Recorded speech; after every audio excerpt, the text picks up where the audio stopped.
Sekolah Med, jumpa lagi sama kakak dalam video pembelajaran antropologi di aplikasi sekolah. Nah, kali ini kita mau bahas apa? Kita mau bahas tentang berbagai ritus dalam siklus kehidupan manusia. Nah, gimana ceritanya? Mari kita lihat. Sebelum kita belajar materi kali ini, alangkah lebih baiknya kita harus paham dulu tujuan kita belajar materi kali ini buat apa ya. Salah satu tujuannya harapannya kita bisa memahami bentuk-bentuk ritus dalam kehidupan manusia. Nah, Sekolah Med, ini adalah salah satu ritual, ini ya, potong rambut, ini ya. Oke, potong rambut di ini ya, kayak di ini ya, akekah ini ya. Akekah di mana ini ya, seorang bayi itu ketika baru lahir ini ya, dalam agama Islam paling tidak di usia 7 hari setelah bayi itu lahir harus ada prosesi akekah. Nah, prosesi akekah ini bagian dari apa? Bagian dari ritus. Nah, ritus oke, yang dinamakan apa? Yang dinamakan krisis rites ya. Nah, ini ya. Yang merupakan salah satu bentuk siklus atau salah satu bentuk ritus dalam kehidupan manusia. Nah, kira-kira bentuk ritus lainnya ada apa ya? Oke, yang pertama yaitu apa? Ada ritus of intensification. Nah, ritus of intensification adalah suatu ritus yang dihubungkan dengan persoalan kritis dalam kehidupan kelompok. Nah, dalam ritus of intensification ini, yang hendak diselamatkan adalah kelompok, bukan individu. Nah, oke, contoh misalnya. Nah, oke, contoh misalnya ini ya, di Bali ada upacara memohon hujan, ya.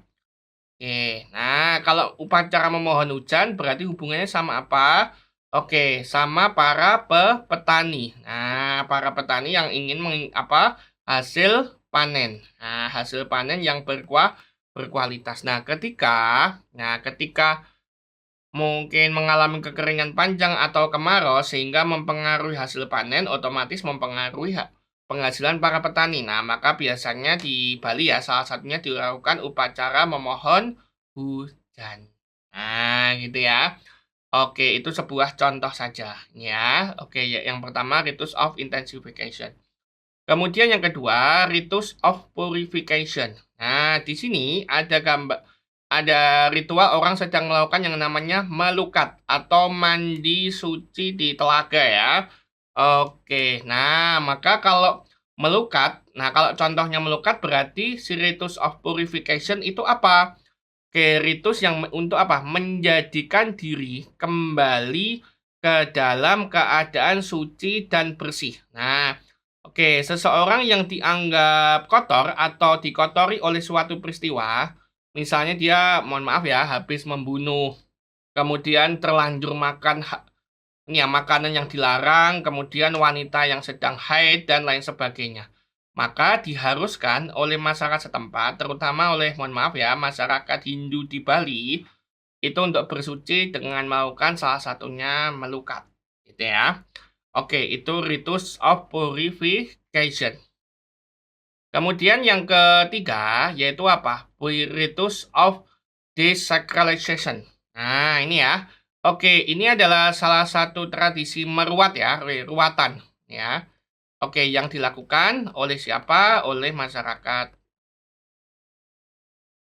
Ini ya, oke, yang dilakukan oleh masyarakat Jawa biasanya ya. Nah. Oke, berarti kalau meruatan berarti apa?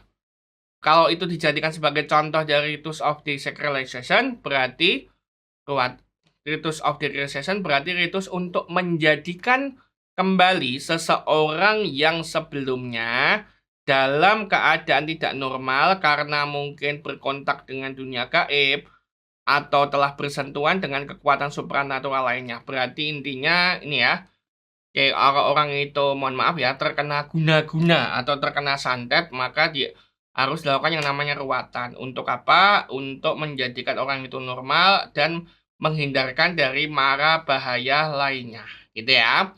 Oke, kemudian terakhir yang tadi Kak Febrian bahas di awal, yaitu apa yang terakhir? Crisis of retest, yaitu upacara masa kritis atau retest the phases atau upacara peralihan. Oke, yaitu upacara apa? Upacara untuk menandai perpindahan fase kehidupan seseorang dan sekaligus untuk melakukan tolak bala. Contoh misalnya, oke, dalam prosesi pernikahan di Jawa, nah ini ya, oke, itu ada prosesi yang namanya siraman, ini ya. Oke, sebelum apa? Sebelum menikah.